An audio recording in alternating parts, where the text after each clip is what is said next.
Hey there. This video is for anyone looking to reassess the 4th of July unit test that was taken a couple weeks ago, and the grades have been in Power School for now quite some time. So I'm going to go over the original test, and then I will show you the reassessment test. And this will be posted on Friday, May 22nd. If you are not interested in reassessing, that's fine. You can look at this if you want to as we go over it, if you're curious. But if not, then that's okay too. All right, I'm going to go kind of row by row here. So number one, the U.S. president, the correct answer is Andrew Jackson. He was the president associated with the Indian Removal Act. Jumping over to number five, the group that disagreed with President Jackson about the constitutionality was the U.S. Supreme Court. So that case was Worcester versus Georgia. And even though the Supreme Court disagreed with Jackson, they didn't really have the ability to enforce their own ruling. So therefore, for Native Americans, ended up still going to Oklahoma. Number two, the correct answer is D.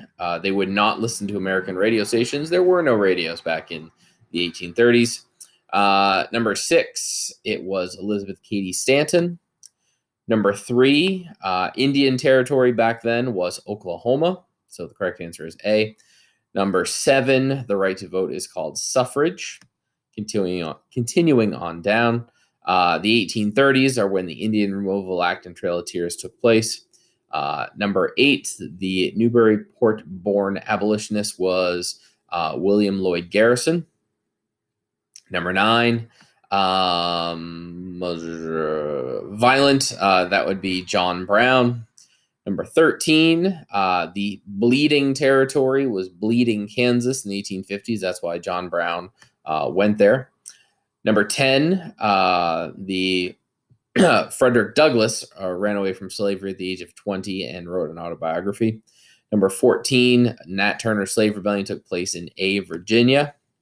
Number 11, everybody got this one right, so you all know the answer is the 4th of July, hence the title of the unit. Number 15, Charles Sumner was C. He was a U.S. senator who was beaten nearly to death after insulting slavery supporters. Number 12, those are called plantations. A lot of people putting sharecropping. Sharecropping was something different that took place after the Civil War, but the correct answer for 12 is plantations.